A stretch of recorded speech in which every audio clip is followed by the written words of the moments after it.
Սիրելի հայրենակիցներ, սիրելի երկրպագուներ,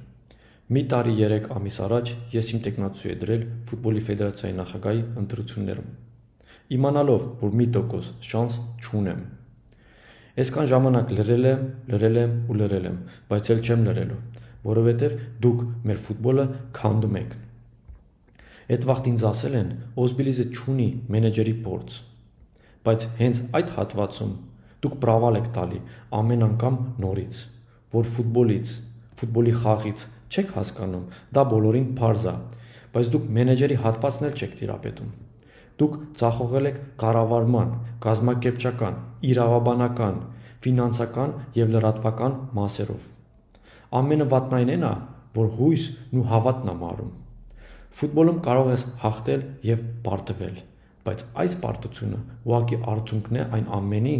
ինչը արդեն երկար ժամանակ կատարվում է մեր հայկական ֆուտբոլում։ Ժամանակն է գիտակցելու և փոփոխություններ անելու։